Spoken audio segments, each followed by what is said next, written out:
Now tuning in to Earbud Media. Audio for everyone.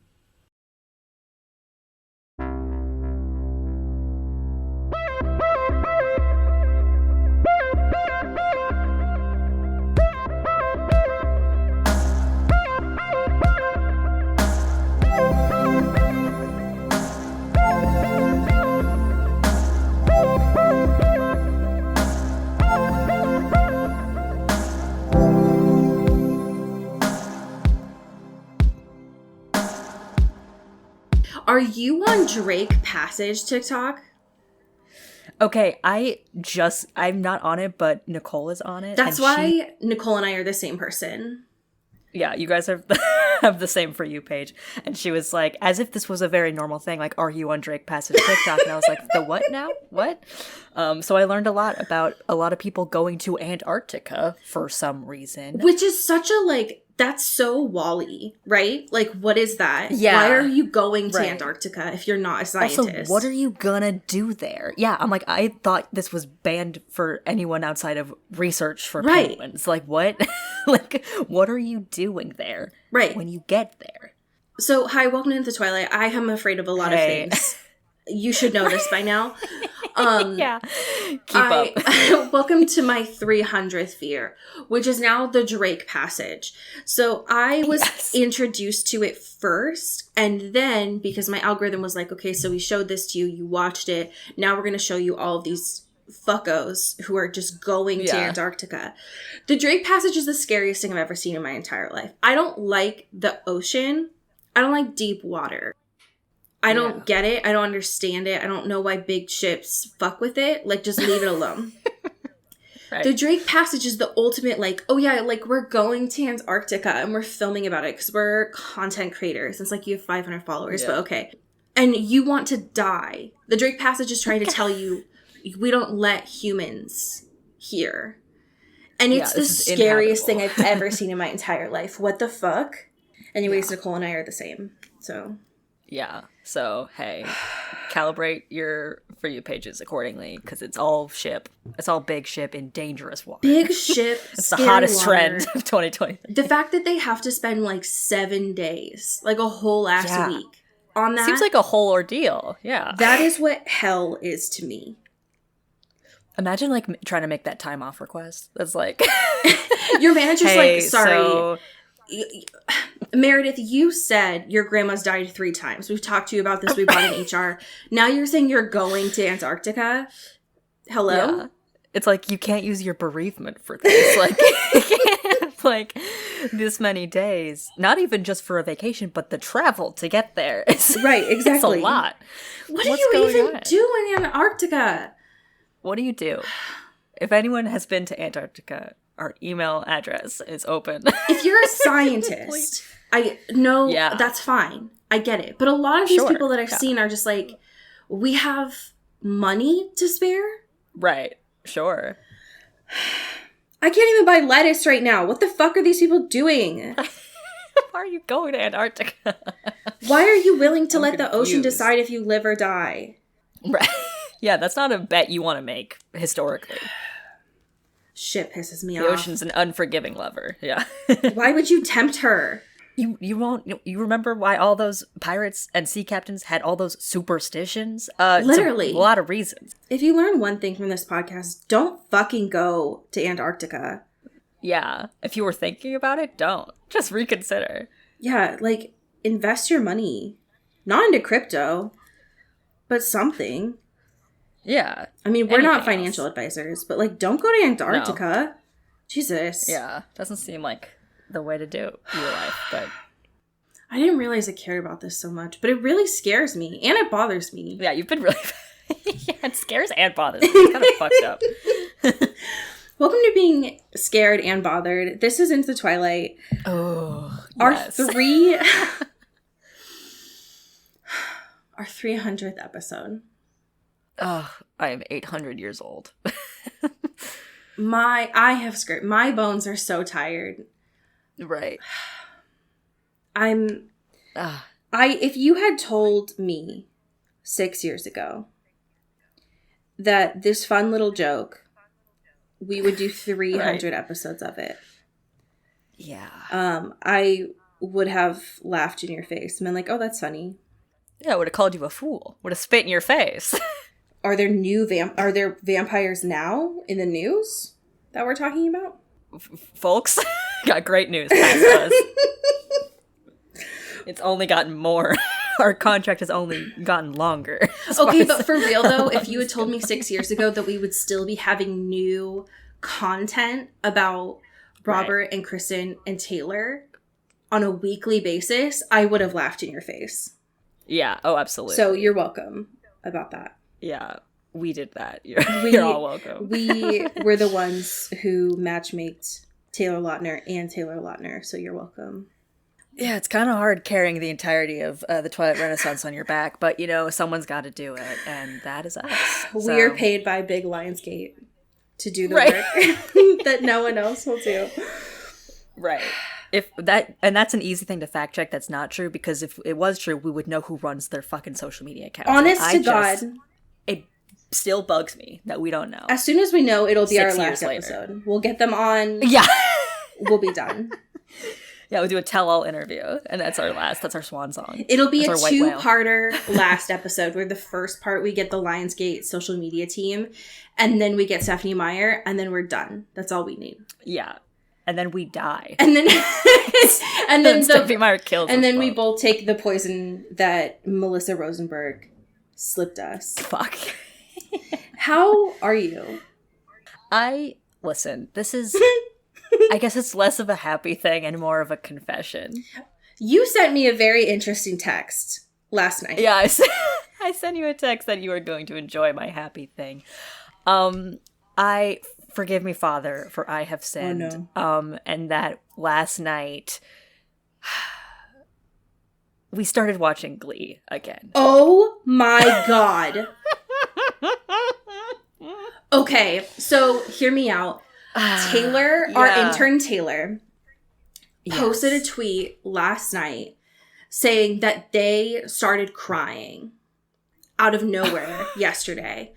And now it's all coming together. And now I choose to believe that they got a fucking bat signal that you started rewatching Glee and they just didn't know. Yeah, they got an Amber Alert for my sanity and mental health and just were overcome with emotion. Tell me why, first of all. Why is a great question. Our TikTok For You pages have, for some reason, been feeding us a lot of Glee content recently. Sure. Which is very, unorthodox, because I am not one of those people that, watches Glee or listens to Glee music regularly. The last time I truly watched it. Fake fan. And I've never even, fun fact, ever finished the show properly. So that's something.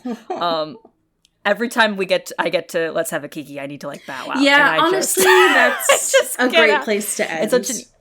It's such an easy stopping point, so I just do it every time. But I've only, rewatched up to that point, once in, college, maybe? Early college? Sure.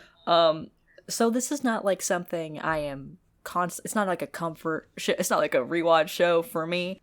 Hey, and if it is your comfort show, I mean, you're safe here, but also, what the fuck's wrong with you? But also, are you okay? And I know I know a lot of people like that, and I am worried for them constantly. Always. It got me thinking, and us thinking, and being like, hey, it really has been a while since we watched Glee, huh? It has been a while. And so we were like, let's just try. Let's just give it one episode. And we are now currently watching Glee. You can't just stop with the pilot. No, you can't stop with the pilot. Of course not. And it's been very surreal, especially since a good chunk of the cast is no longer alive. That is really colored a lot of the viewing experience a little bit differently. Have you been listening to the recap podcast?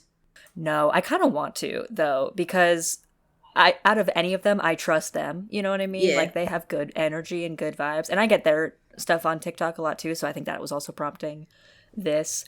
But yeah, I have not dove into it because I usually don't like those kind of podcasts, but I think with them I'm like, I am ready for this to be my life. Damn. Yeah, so that's my mental state currently, which take that as you will. Arc 1, especially before they go to college, is that good shit too. Yeah. Oh, for sure. Like I know I'm in the good bits now. I'm gonna regret this later when it gets to not when I have to listen to that Let's Have a Kiki again. God damn it. It's just, it haunts my dreams. Like, every time people talk about the Benadryl Hat Man, like, mine is Let's Have a Kiki. Yeah, right. Yeah. Anytime that I feel that urge now, instead of watching just, like, compilations on YouTube, now I just go back to Mike's Mike, and that hits. Oh, yeah. But this is, yeah. This is very good, and you will need to update me on how this goes for you. Of course. So I can live vicariously. Yeah, it's a treacherous journey I'm on, but I gotta take it. I gotta see where this path leads me. Sometimes you just need to do it so you remember, like, oh, this was a bad idea. And that's okay. Right. Yeah. So I need to like find out in real time that I'm making a mistake, you know? I need to discover that for myself. So that's me. How are you doing, my friend? I am doing okay. I am here. I am alive. This is actually kind of a callback happy thing to last week. But it has been quite chilly here. And I was like, all right, listen. Been doing a pretty good job only watching Grey's Anatomy for the past 2 months. Yeah. What would it you've be? been consistent and loyal. What would it feel like if I watched something else? And so this past week I caught up on The White Lotus, which is my happy thing this week. And now I'm going to be honest with you all. I watched season 1 of The White Lotus when it first came out. Yeah. Not knowing anything about it. And I watched the first episode and I didn't vibe with it. Yeah. Now, having seen Euphoria, and I know Sydney Sweeney, and also knowing more about the show, because I do think that having context for The White Lotus is essential to enjoying it. Yeah. And knowing that it is a satire. I was able to go back and actually really enjoy season 1. Hell yeah. But season 2, Friends, is it's so important to me. Yeah, gabagool. It is. I mean, they are both great in different ways because they are critiques on different aspects of whiteness. Yeah, for sure. And I think that like there's an aspect of like whiteness and class in the first season that is watching it now that I understand what the point of the show is. I was like, damn, like this is really good. But season 2 being filmed in my home, the motherland, in the land of my people in Italy, like one, it's beautiful to watch when it's cold and like everything is barren here.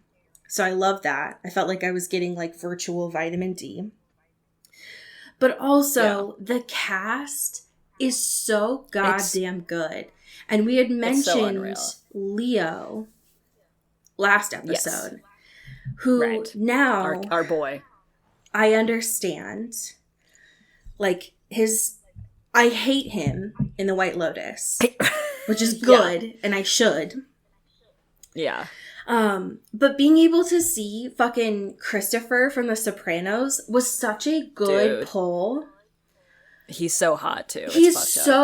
It honestly pisses me off because like Christopher in The Sopranos was like hot, but in a way where it's like, you know, he's damaged goods, like you shouldn't. But now, don't touch. Right, exactly. And like, you always know like this is not going to end well. But now he's older and he has that like salt and pepper hair. And I'm like, I would literally do anything for you. And that's fucked up because like you are still a really shitty person. Yeah. Obviously like Aubrey Plaza would die for. Yeah, so good. And she's playing a really fun and interesting character. But, like, the reason why I had seen a couple of weeks ago and wanted to start watching this was because of the love of my life, Theo James. Yes. who has been fucked over by HBO because Consistently. by the show that is so important to me that I won't even get into. But to be able to see him in this, which is such a like great role for him, of like, here's this rich guy who like doesn't do politics, like doesn't watch the news, Right. and also is like queer question mark Right. Question mark? is just something that I couldn't have even expected, and I love so much. So I feel like everyone already knows about this show, but if you are like me and tried the first season but didn't get or didn't know the context of what it was, highly recommend going back because it is very good. Yeah, I am very much enjoying this season. I wasn't sure how like the second season was gonna, we'll have a little sophomore slump situation, Right. But like these last few episodes, I've been like, I'm literally scared for everyone here. Like I'm scared and like so invested, and the remix of the theme song fucking slaps so hard. Also Megan Fahey, who like is she plays Theo James's wife or whatever in this. She's amazing and like was only really in The Bold Type, and I'm like, this is the perfect role. She does a great job in this. Right. She should be in that kind of role for everything ever. Like I hope she blows the fuck up after this because she's so good. God, the people that they get for the show, especially because it's like it's not an anthology, but like you didn't really need to see season 1 to understand this. Like there's very little crossover in it. That I love that it's like you can get Connie Britton for season 1 and then it's like cool, great. Like love that. Thank you. The people that they've been able to pull have been amazing. Yeah. Oh, I love it so much. I'm very grateful that this show exists, and it is one of the only HBO shows that I do not skip the intro for. Yeah. Amazing. Hey, speaking of music, could you do us the honor of talking about our Spotify Wrapped? Oh my gosh. I would be honored to do that. So we've done this once before. Yeah. Where we kind of just like talked about you guys and roasted you a little bit. Yeah. Thought it'd be fun. Thought it'd be chill. Because we get like a lot of data from Spotify about like, oh, how many people are like listening, whatever, like all that boring stuff that you guys don't want to hear. But we do get some fun little facts about you guys. And we love data here in this home. We love data in this house. We love data. Before we get into the listening, we have two kind of like demographic stats I thought were interesting. Yes. Obviously I know like gender stuff, depending on how you like self-select in Spotify, is probably weird and like probably like a lot of people don't do it intentionally. I feel like it's gotten better since last year. Yeah, because there is like a non-binary option, so there is like, at least it's not like an other or something. But based on that alone, we have a 91% woman identifying audience, which is very, very cool and slay. Love that. Thank you, girls. Thank you, ladies. And most of you are between 23 and 27. More than half of you, which is fun. Honestly, thank you. Yeah. I'm very personally concerned about the 3% of 0 to 17. It's a wide range, yeah. That's an incredibly wide range. Yeah, who are you? That makes me nervous. But yeah, I would say like the vast, like almost all, what is this, 96% of our audience is from 18 to 34. Yeah. Amazing. Great. Slay. Major slay. Good job, guys.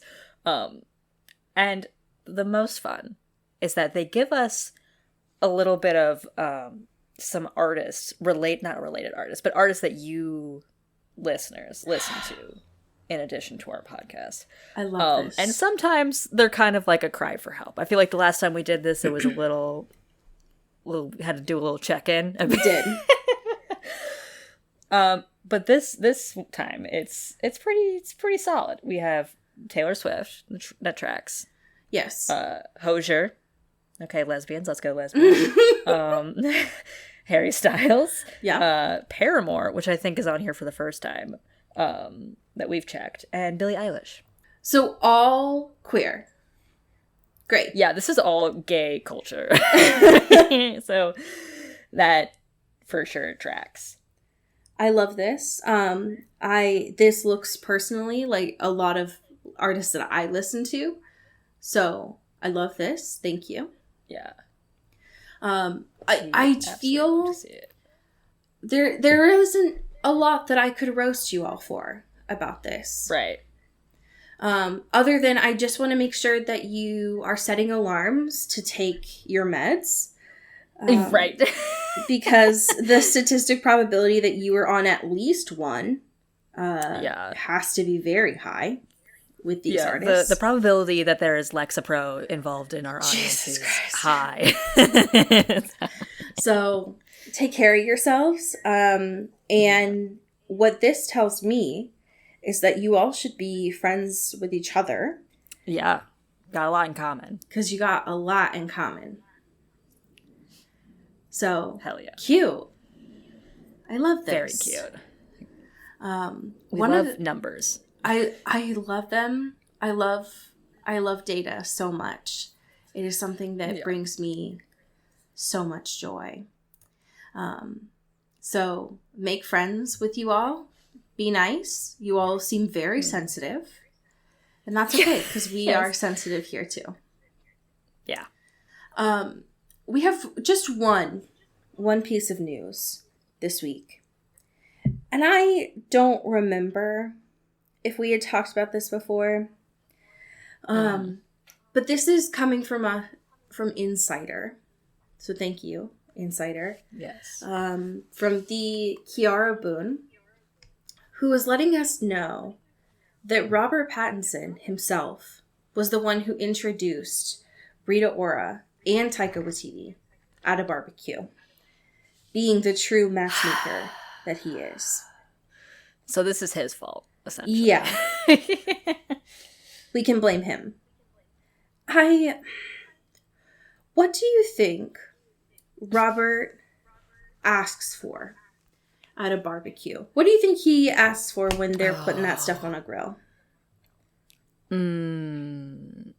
He hot dog? He's a hot dog man. I think he's a hot dog man. I think so too. I think he's also a corn guy. Oh my god. Do you think so? A little corn on the cob? I feel like he doesn't what's use the most chaotic picks, thing though? to eat in public? No, of course not. He's like ham-fisting it. Like he's holding it in his grubby paws. And he's just going for it. You know what would be scarier? I feel like he likes the mini corn. Ooh, yeah. That does track. Mini corn scares me. Mini corn scares you? Yeah, just why is it small? That seems like a Yeah. choking hazard. Yeah, yeah, I guess you're right. And also, That's fair. why is it always cold? Where are you getting baby corn? Where are you getting the little corn? There's something about it that I don't get. That's fair. It's haunting. It is kind of an enigma. It's a bit of a curious vegetable for sure. I will say too, something interesting about this Insider piece is that Taika Waititi referred to Rob as Rob Pattinson, which I just think is really funny. It's probably how he has him on his phone. Yeah. Oh, 100%. It's like Rob Pattinson. Because we call him Rob, but Robert Pattinson makes sense. Rob Pattinson feels. I hate gross. it. That feels like bad mouth feel. That feels not right. Anytime Taika uses his Siri, he's like, "Okay, Siri, call Rob Pattinson." It's like, no, right? It's yeah, it's like what corporate lawyer is this? You know what I mean? That's the name for a businessman in a suit. Okay, no, hold on, wait. Imagine Rob Pattinson in an alternate universe, and he's one of those like small town lawyers, like defense attorneys that has those billboards. Right. That's like, do you have mesothelioma? Right. I can get you We can help you. money, and you'll never have to work again. Yeah. That's him. Rob That's Pattinson, the phrase Rob Pattinson, attorney at law, should not fit as well as it does. But it and it does. does. You know? Like, that's fucked up. That doesn't feel right. But it does. I hate it. I hate this image that this article has given me in my head. Yeah. That's truly Turns cursed. out they're just really good, you know, the good pals. And Rob's a real matchmaker. It's also confirmed something that we have talked about before about Rob and Kristen still being friends, because we've seen Taika and Kristen together. This is true. And now This is we true. know that Taika and Rob have been at barbecues. Right. So now we just gotta expand the polycule here a little bit. now we just need to see Rob and Kristen in the Gay Pirate Show. And all will be well. If we lived in a just world, we would get that. God damn it. Balls in your court, Taika. Come on. Please. I need it so badly. We have some listener emails. Do you want to start us off? Absolutely. Okay. This is from Maria. Ooh, this is a follow-up from last week. With the headline that just says, "I am so sorry." Oh, I Maria. can't believe I forgot to add the book series in the freaking email. It's called The Green Creek Series by T.J. Klune. The first book is called Wolf Song. And like I said in my previous email, this book is amazing and also super queer. Also, my dad is the nerdy one in the family next to myself, since he did raise me, lol. But Thanksgivings and Christmases growing up were definitely fun events. Sorry again for the book tease, Maria. You are forgiven. You're always forgiven, Maria. Interesting. The Green Creek series. I've never heard of this before. I have not either, but I'm down for a gay werewolf situation. Always. Always. We have an email here from our mom, Kelly Beck, that is titled, Mom. I literally cannot escape Twilight. It reads, Dear Allie and Cody, my husband, your dad, really, I almost choked, really likes the show Yellowstone. I've never thought about Kelly's husband before in my life. I've only watched it every now and then and don't really know what's going on. But I was watching an episode from this newest season with him and I noticed Gil Birmingham for the first time. I immediately shouted that he was Billy Black in the Twilight movies, thus giving me an excuse to bring up Twilight for absolutely no reason. Not surprisingly, I was the only one who appreciated that bit of information. Hope y'all are well. Happy holidays. Get bit. Your mom. Wow. Damn. I've heard really good things about that show, by the way. Okay, yeah. It is apparently the most popular show of all time right now. What the fuck? More views than, like, House the Dragon, like, more regular viewers than, like, It must be a Succession, dad show all or of it. something. Yeah, I think it's because it's on Peacock. But also, I guess, on NBC, probably. But it has, like, 7,000 spin-offs, and it's, like, the most successful show. And just, like, everyone who watches it are dads, but apparently it's good. Interesting. But, yeah. I mean, I've heard good things, so I'm not gonna Right. judge, but also, No, holy I'm not gonna shit. knock it. Yeah. When I saw the numbers for stores, I was like, "There's no way!" Like, I don't even know if there's that many people that Right. exist. We've got to be know about fudging the Yellowstone. numbers, right? I did know that Gil was in that. I would be interested, Kelly, to know if it's good. Right? Do you recommend? Right. Or is it just one of those shows where it's like, oh, I can have this in the background and it doesn't offend me? Right. Because, Yeah, honestly, please I let us watch know. both kinds of shows. So, Mhm. that's so many people, though. Yeah. I will say, if there's one thing I've learned about media, there's a lot of dads. So This is true. Yeah. God damn. Yeah, pretty well represented. Okay. I'm shaking my boots. Dude, When what the fuck? Okay, so when we spoke last, we were like, holy shit, episode 8, so stressful. Really, like, episode 7, or no, episode 8 ended on, like, a real, not jump scare, but, like, on a real, like, cliffhanger, right? Yeah.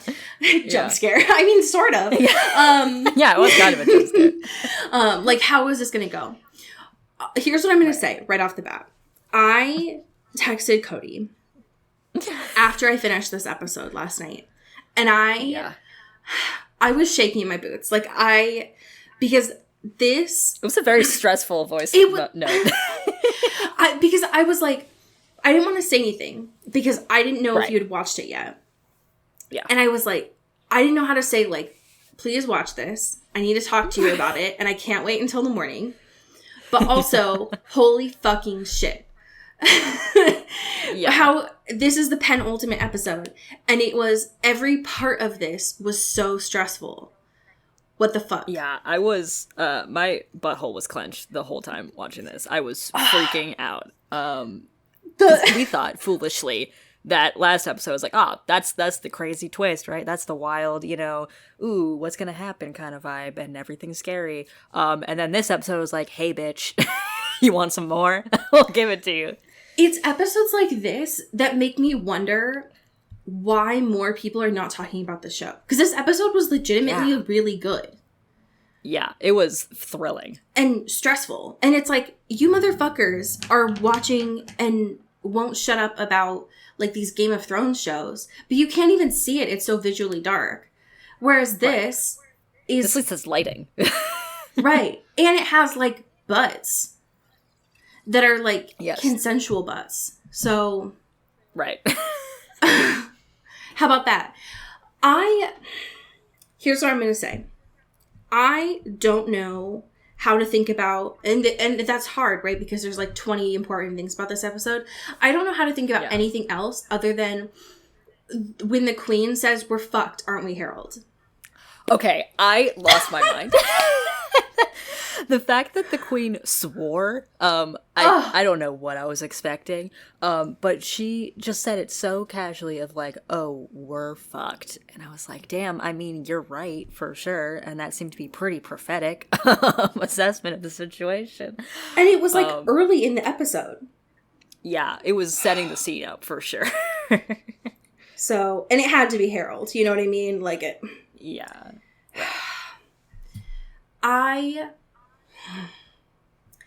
There's so many things that are here. Yeah, where do we begin? Okay, so here's the thing that I need to say right off the bat. Because we had an email, I think it was a couple weeks ago, that was like, so the showrunners are actually pulling from all 6 books. Which I didn't know. So, yeah. How about that? I don't know if this episode and potentially the final episode next week are actually things that are in the 5th and 6th books, which we haven't gotten to yet, or if they're just having a really good time with this like storyline Play-Doh, and they're really interesting. Either way, I'm enthralled. Mm-hmm. What I do find very interesting is Victor is finally bad now. Yeah, we got bad Victor. Like, because we were curious how that would work, because he was so chill and, like, nice. Yeah. And, like, a good dude. And we're like, there's no way. That would be wild. But the fact they're kind of saving it for the end here is really interesting. And, like, it makes sense logistically within the story because, like, obviously his illness is rapidly going forward, and also this, like, new hunger for power in as far as the court goes and, like, the royal kingdom and that kind of stuff is interesting. It's so different than it was in the books and even in Right. the movie, because this Victor is a much more, he's not even a villain, right? He's just like, No. but he has so much more of a storyline that's been fleshed out. And like Victor in the books had a fleshed out story. Like we knew a lot about him, but he was still like, just because you have this illness doesn't justify your actions. But I feel like the show has been trying really hard to say, like, here are all these ways that Victor thinks that he is justified. Right. Yeah. And I think that's interesting to see. I don't think that it's obviously, like, good, but I do think it makes for an interesting character. Especially when we see the version that Victor's husband had of Victor, like, crumble this episode. Yeah. And I was so sad to watch too. it was, because we see stuff like with like the height and age notches on the walls, which, like, don't get me started. I fucking love that. That's so cute. Yeah. And, but he's saying stuff like, I can fix this. Like, I can fix everything. Right. And his husband, which I still don't fucking remember this dude's name, is like, homie. Like, there's nothing left to fix. Like, you need to abdicate. You're dying. Buddy, this is not going to work well for either of us. So... It's just such a bummer. Yeah. Because you can see why. You can see why Victor feels this way. But it's also like, bud, you are so deep in it now. And there was a part too when he's talking to Lissa later on. Talk about like walking into the lion's mouth there. When he has like absolutely no remorse for where Sonia, like how he got Sonia to the darkness that she's in. And it's like, bud, that's your daughter. Like, what do you mean? Your whole ass kid. My dude. Why do you feel nothing here? You just want to be like you just want to like blackmail Lissa into doing this. So she'll be like, but under my rule, you won't get in trouble. But I don't know under Tatiana's. Oh. Yeah, that whole scene too of like, because essentially at that point, Lissa is like, cares a lot about Victor and wants him to be okay. And is being like, hey, I think I know what's going on. Like, it's like, because I have spirit. So like, we're the same, and that could be something. And instead of him being like, oh, this is something to like understand how this happened, it's like, oh, I have another ticket to be healed, you know, and, like, which is very like avenue. Him in the which book. Is very much like, yeah, for sure, of like having that guilt trip thing and like locking you in the in the mansion or whatever, to heal you constantly until you die, you know.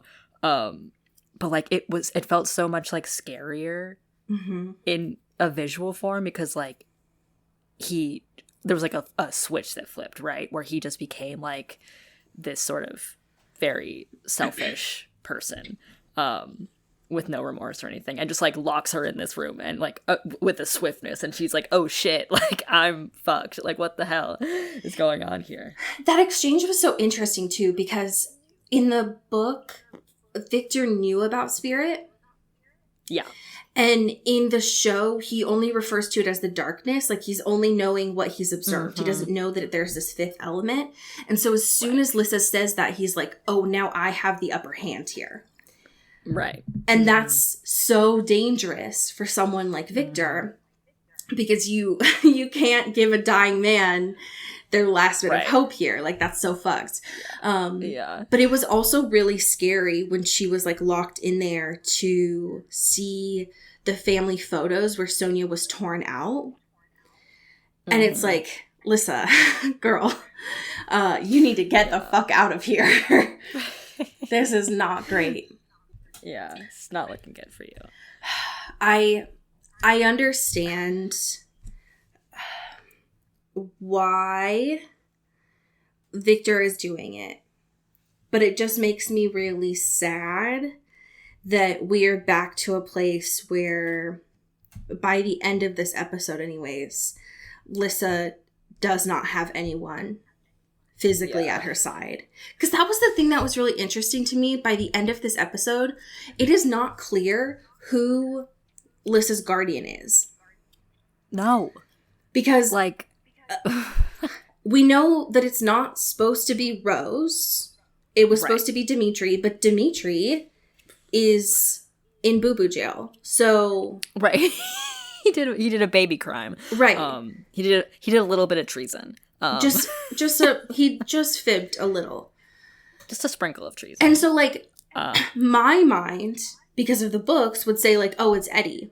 But we haven't seen Eddie in years. Right. Where is he? I miss him. I don't know. Maybe I always think that he's, like, playing video games somewhere. He's just really busy. He's got Mario Kart to do. Yeah, he's just playing Pokemon. So I don't know. But it made me really nervous because I was like, why? Lissa should have never been locked into that room. Right. She shouldn't be going somewhere alone so much more in these dangerous situations than we've ever seen. Like, and I don't like it. Isn't she supposed to be important? She's the last one. Like, can we, bring up the security a little bit over here? Exactly. I know we got a shortage and stuff, but like, and not helping the shortage, of course, is that Rose and Mason are making their little escape. So this is the thing that was really kind of fucked up, right? So like this episode starts with Tatiana just on a balcony being like, yes, all of my fans. Right. It's like, wouldn't it suck if someone like Victor was ruling us? That, couldn't be me. Couldn't be me. And they have all these signs that they made that are like non-royals for Tatiana. And it's like, Victor sucks, Tatiana rules. And she's like, call upon me and I shall serve. And then it's like, the show gets really subtle where there's this fight between these like her supporters / the protesters and the security. It was like really subtle. Very Peacock doing its damnedest to be like, we know what's happening. Here's a Pepsi can. Like, we get it. And then as soon as the queen is like, we're fucked, Harold, we get this absolute jump cut to Mason's ass. And it was like, where am I? What is happening here? And we've known, that was not a surprise in the book, that Rose used Mason for sex. But this wasn't like... Yes. This wasn't like using him for sex. It was like romantic sex. It was weird. Right. Mm-hmm. And the thing... Like, Rose and Dimitri are still being weird and not really talking. Right. And... which isn't helpful because Mason's like, no, yeah, babe, we're going to be together forever. We're going to go on all these adventures. We're going to get passports and go on all these things. And so obviously Rose knows that Dimitri's in trouble. Yeah. Because she was like investigated too, but not about on house arrest. Right. Like Dimitri. And I'm just pissed. This episode made me pissed about Mason. And I haven't been pissed about Mason in a long time. Yeah, because usually this up until this point, he's been kind of just like soft boy, kind of regular Mason of just like, sometimes he's not great, but he's usually like has good intentions or whatever. And it's been sort of like out of the jealousy. Like if he's jealous about it, he like does it in his own time and like we never really see it, right? In the show. But this is just like a different level of Mason. I do appreciate too, like, before they like leave or whatever, Meredith like has this, I think it's Meredith, right? Or someone else has a conversation with him at the Yes, it thing. was. Yeah. Yeah, and she's like, "Hey, bud, I like you a lot. Like, you're a good friend to me. You need to know, and you know, but you should realize and just like fully internalize that Rose doesn't love you, and she won't love you, and she really loves Dimitri, and it's like a thing, and like you have to just like know that and not get fooled by this or like feel a certain type of way about it." Because that's just what it is, and you just gotta like accept that. And he obviously did not take that super well, but the fact that she was like real with him, was like, wow, okay, we're getting a little like clarity moment here. No, it was very important that Meredith tried to like shake some sense into Mason, and he was so defensive in that scene of being like, I don't know what you do when you're off with all these things. And it's like, you have such rose-colored glasses right now, literally, that you cannot tell Meredith is gay, sir. Right. And also, like, can everyone stop being mean to Meredith, please? Like, Meredith has done nothing wrong. She is just vibing and recovering and just, like, living her life, being a gay icon. I don't understand why everyone's all just, like, being mean to Meredith. I don't appreciate it. It's because she's a redhead. It's so fucked up. Yeah, it's discrimination. It's so fucked up. This, I understand from a television, like from a narrative standpoint, why Mason and Rose have to leave. Right? Like, and I even get why in the conversation, like when Rose goes to save Lissa, when she goes all like X Games mode on Victor, she even has like a really good conversation with Lissa where she's like, I need to do this for me, and like not have such a codependent relationship with each other. Like, if this was a real life, yes, proud of you, Rose, but this isn't, and you two are Bond babes, so try to be more codependent, please. Thank you. Right. And like it also just doesn't logistically work, because like essentially that conversation is pretty much a riff off the sort of breakup conversation when she has to go to Russia, right? Like it's kind of giving me that energy of being like, I gotta do this for me, and like I have one thing I need to do and I need to do it for myself. But at that point they already had a pretty strong understanding of their bond and like how it works and how to use it. But this doesn't make any sense, really, because they don't have that at all. And they've only, since discovering about the bond, have only been apart from each other. They've not, like, thought to work together. They have not, like, figured out what it means. Like, we haven't seen Adrian in, like, a hot minute. Like, we don't know, like, if there's any actual training or understanding or learning going on. It's just, they're like, oh, this is a thing. Let's not think about it ever, or think we could maybe understand how it works. So it just, like, is a totally different vibe. Yes. And makes me scared, because I'm like, these girls don't know how to, like, get back to center here if they are apart or if there is something going on. And I don't know what the fuck that's gonna do, you know?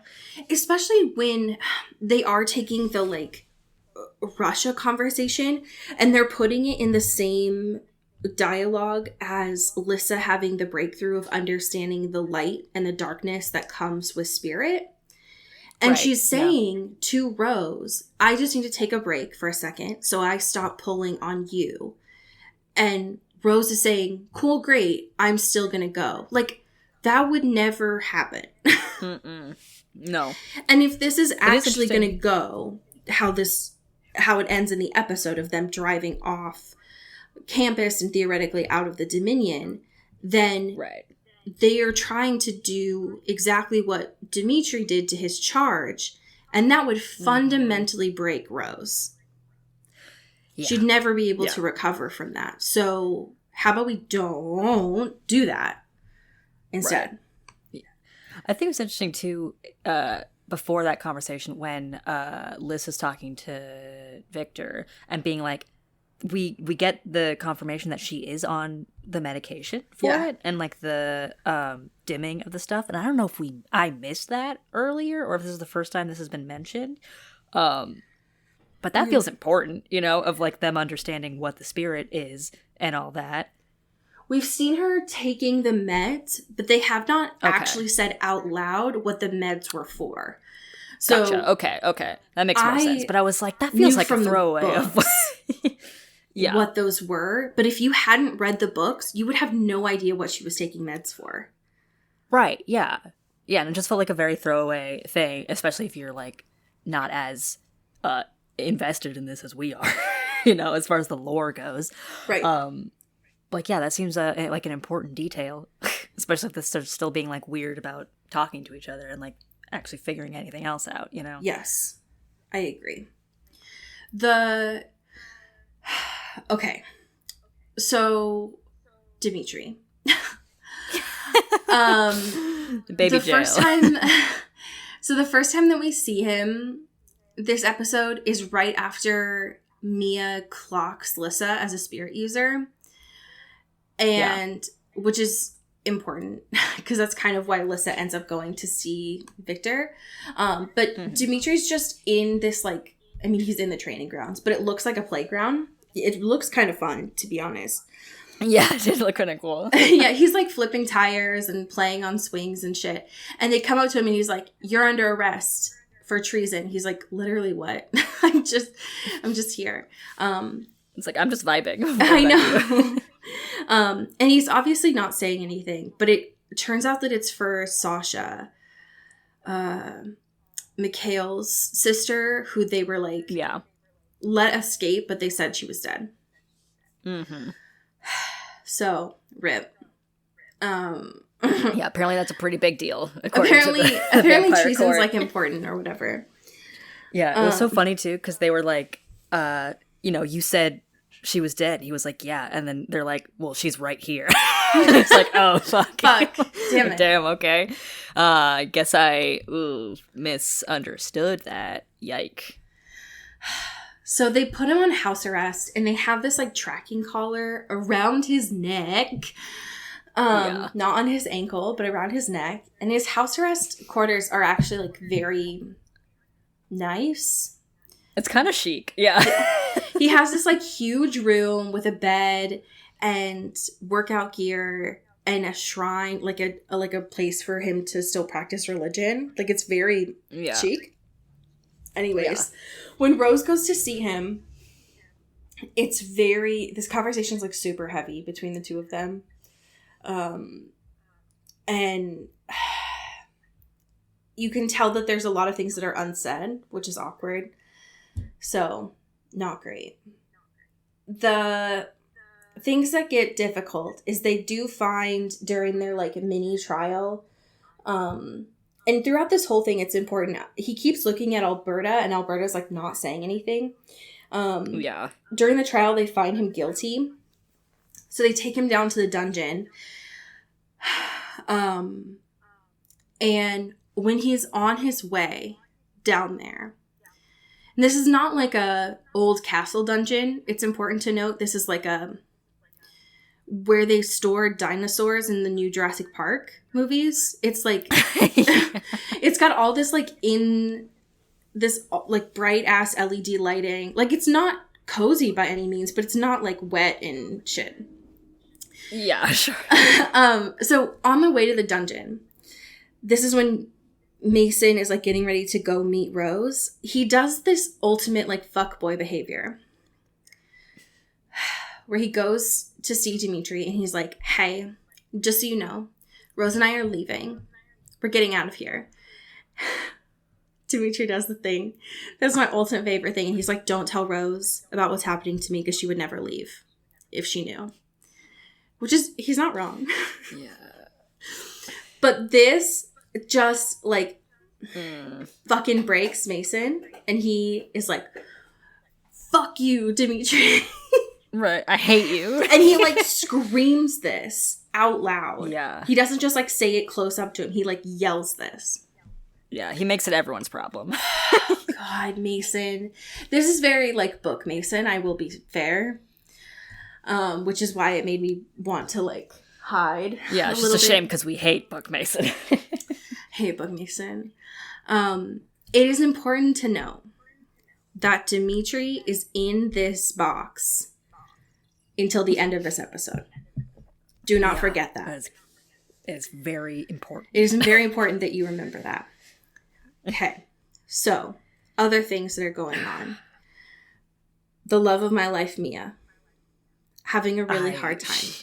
She's having a rough one. I mean, she just found out about her sister, who everyone keeps saying is now dead. Right? Right. Yeah, the way they're talking about her is interesting. And I guess that's kind of how they do in the books too. I guess it's kind of the way how they did it with Dimitri, like his family and stuff, where they were like, he's dead, right? Yeah. Rather than admitting or being open to the idea that he has turned and he is alive, but like obviously in a worse state. Yeah. So seeing that in this was interesting, of being like, yeah, she's dead. And like you can kind of see Mia being like, she's not though. Like it's important that like we know that, like, or like it's just like it's weird to be like, oh, she's dead when she's like very much not dead. It's just like a whole thing, you know. So after she clocks Lissa, the next time that we see her is it like their town square, I guess. And we find out because she runs into Meredith that yesterday, the day before, they had called saying that the gift that she was getting Sonia for her birthday was ready. Just fucking salt in the wound. Oh, it's so bad. It's so bad. Meredith and Mia have a really, I would say, healing conversation between the two of them, because the last time that we saw them, it was like rough conflict stuff. Yeah. And Mare was like, if you need anything, I'm here. Also, I love you. Okay, bye. Right. Also later. So I thought that was very cute. Unfortunately, the next time that we see her is from a photo that Christian gets. So, pause. Yeah. When we spoke last time, we were like, damn, it can't actually be Christian's feeder, right? Like, that would be really fucked up if it was like his mother figure, right? Yeah. But it is. It always be the ones you trust. You're closest to. You give all your information to. And it's the thing that they're doing, that they did at when Rose was in Russia. It's the feeder wants to be turned by Christian's parents. Right. That's why she's doing this. Yeah, and so what I'm getting from a lot of this, like, ooh, the things are getting taken from other books, is a lot of things I'm remembering from, like, book 4, right?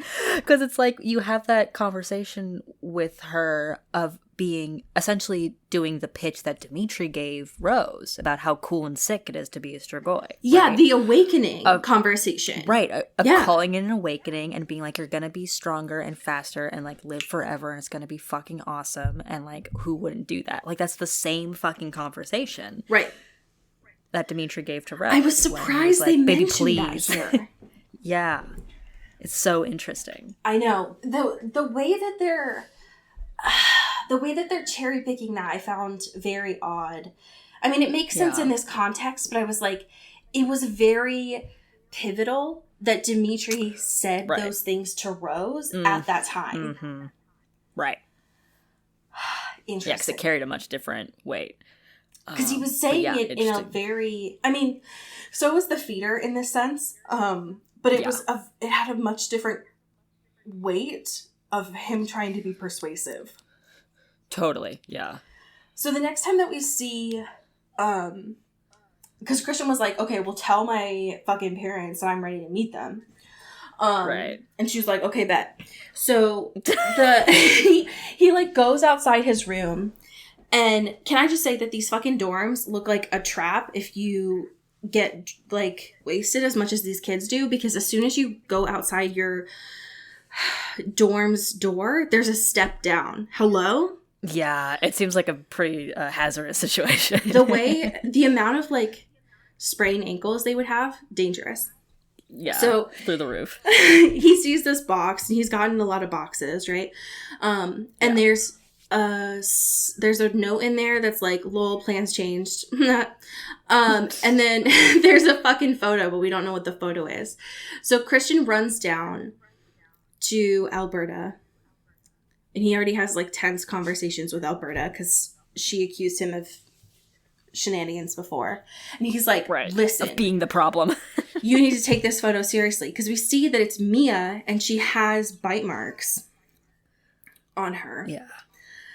So we know that it's Christian's parents that are involved. So yikes. That's not great. Big yikes.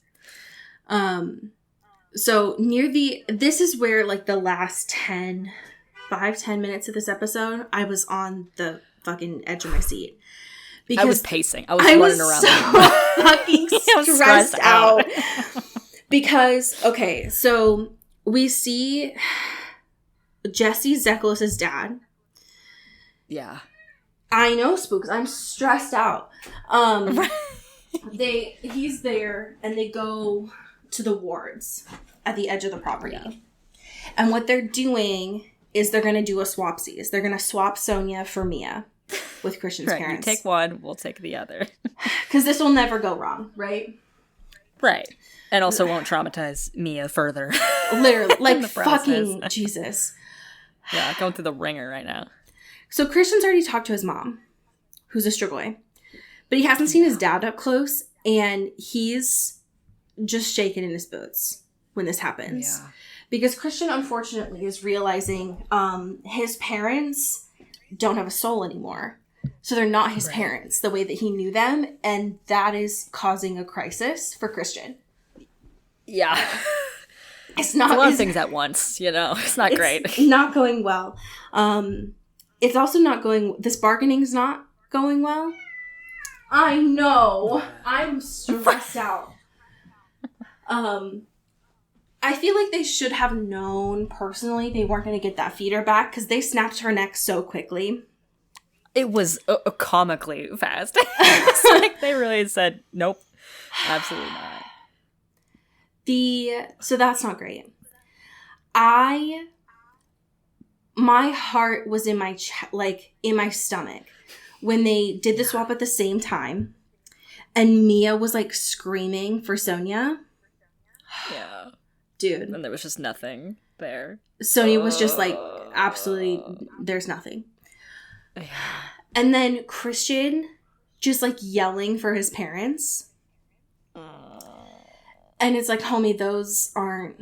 Yeah, they're gone, girl. Those haven't been your parents for a long time, but okay. Soul has left the building, unfortunately. I did think it was very good that Christian used his offensive magic on his dad. Oh, that was the fire scene I wanted to see. Because like, you could tell if like he did that where they should have in the classroom, because that would have been so fucking funny. But like this obviously had a lot more like merit to it or whatever. But like it was such like an instinctual like letting out of it, right? And it just felt like this pain and this like pure like emotion coming out, but also was like an offensive tactic, which was really smart.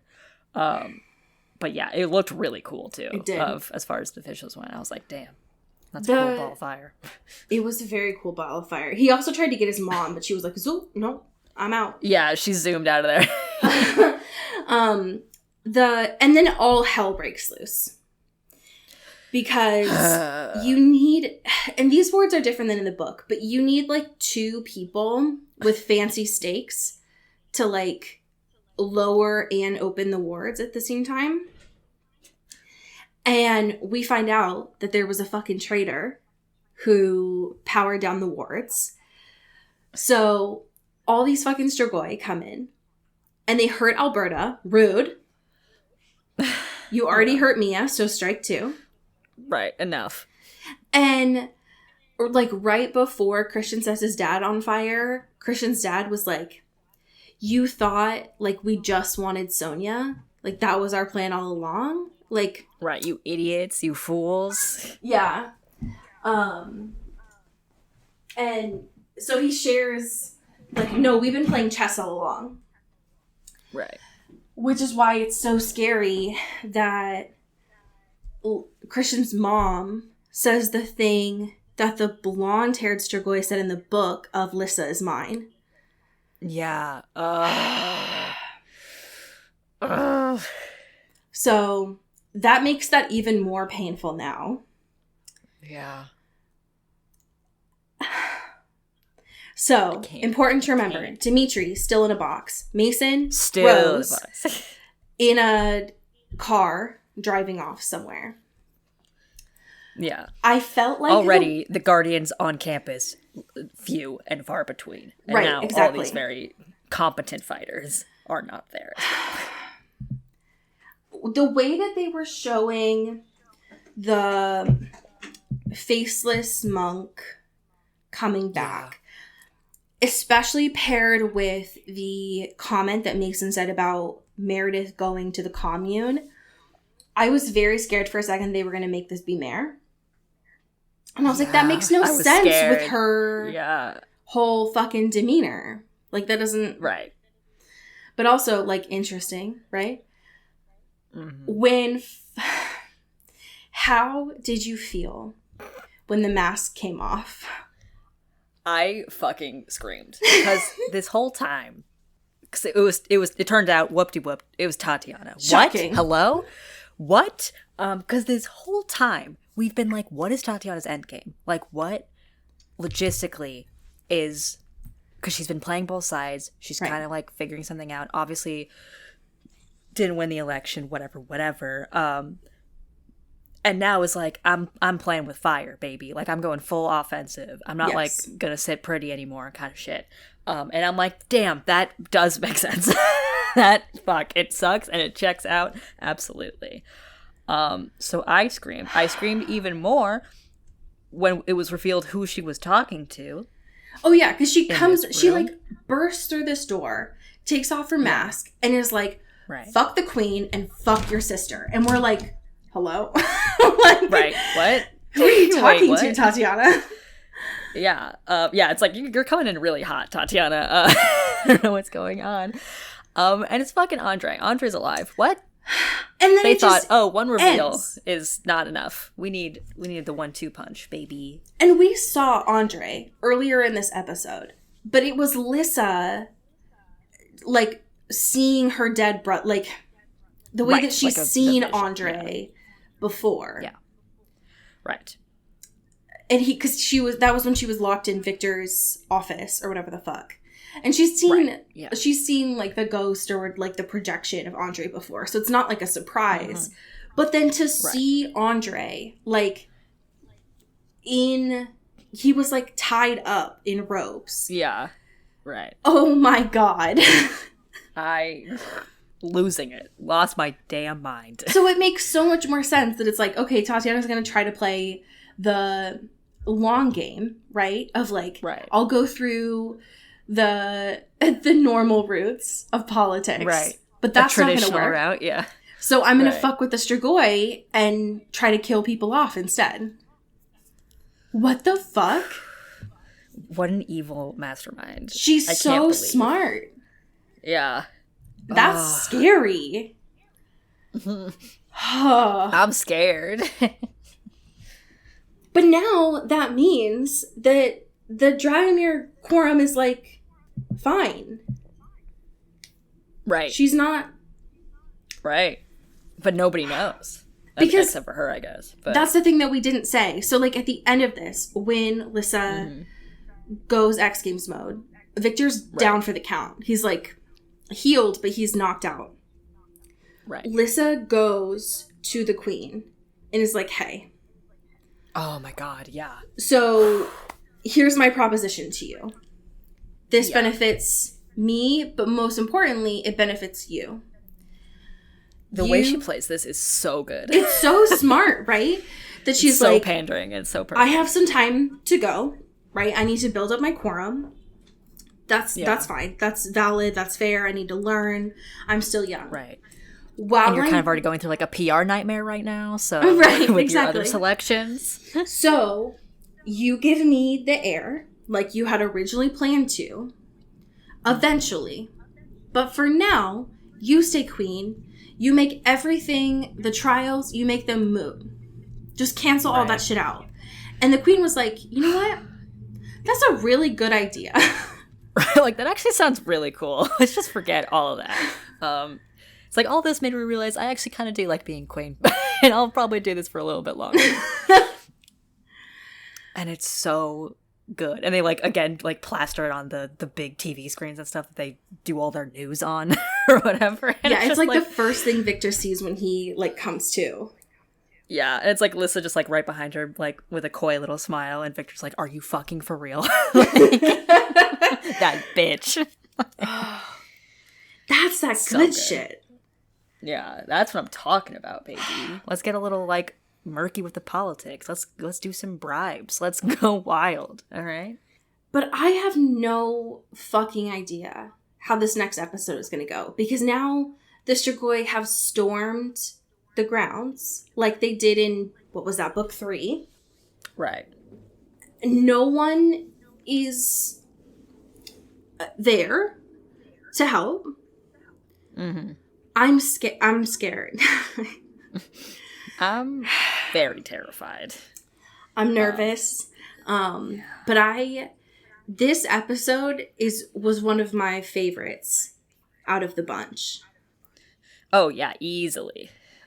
There was no minutes of dullness. It was just go, go, go. Yeah, it was hit after hit. Goddamn. I need so many more people to watch this because I just don't think that they know what they're missing. Yeah, 100%. Goddamn. So much drama. So much drama.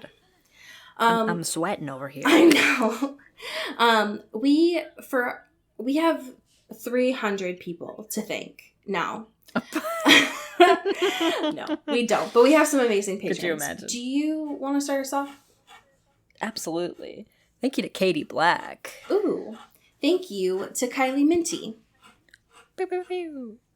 Thank you to Alex Dornan. Ooh. Thank you to Molt Gray. Mulch. Mulch.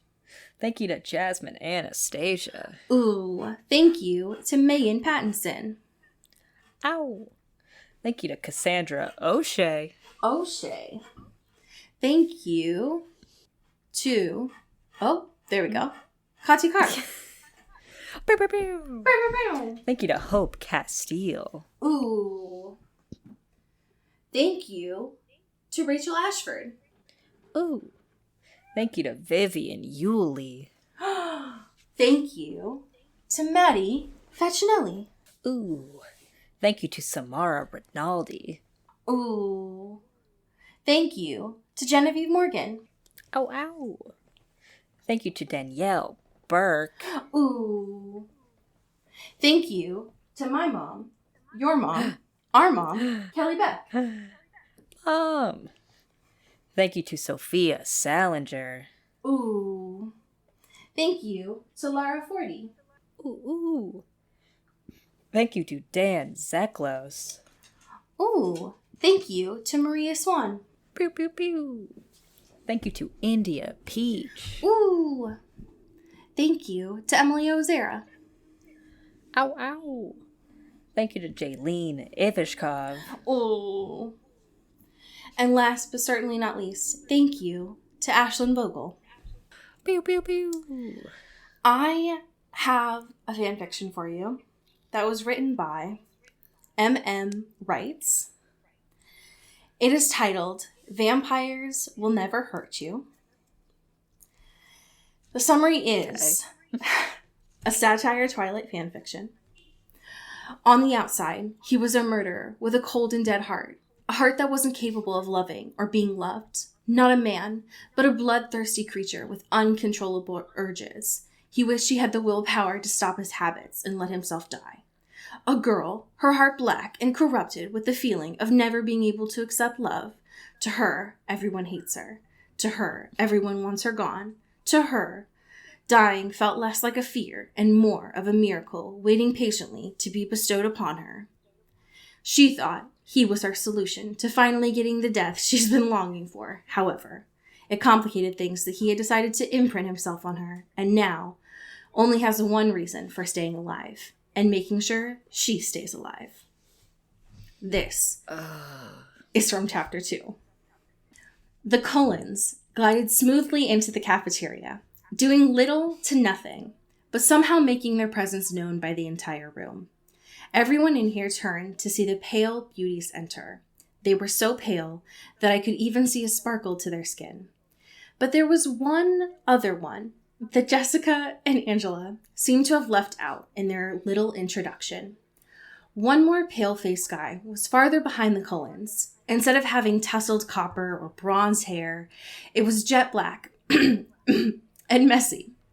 He had the same stiffness to his movements as the others did, minus the confidence. He had the kill me now look on his face as he stepped inside from the chilly outdoors.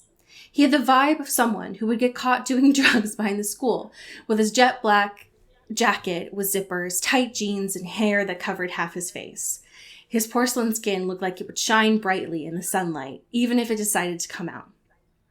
While my eyes were glued to him, no one else seemed to notice my existence. Or no one else seemed to notice his existence. His tiny pupils could stare directly into my soul if I looked at them too long as he strode past our table. My head followed him intently. What about him? I mumbled quietly, just loud enough for Jessica to hear. She looked up at the boy I was looking at, who had sat himself down at a table all alone, and the one farthest from the Cullens. Oh, him?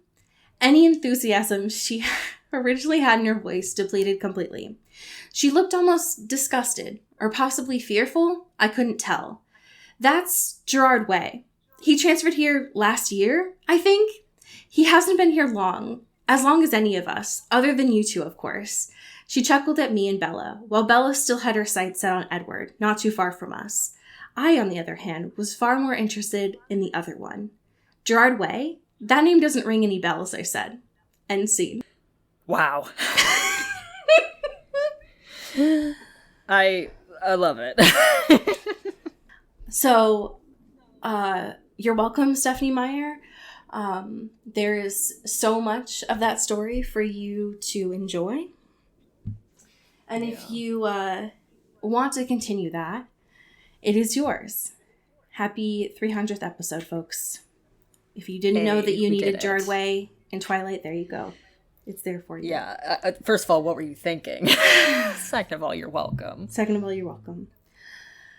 Well, folks, choose your fighter this week. Glee, White Lotus, or Vampire Academy.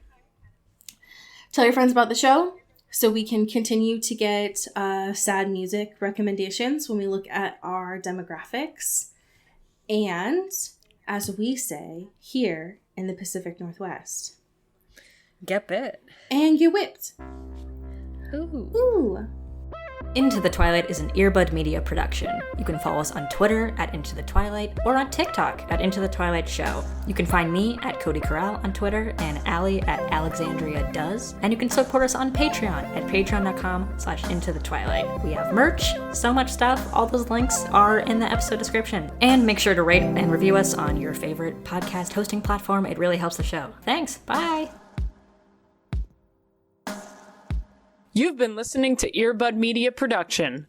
Earbud Media, audio for everyone.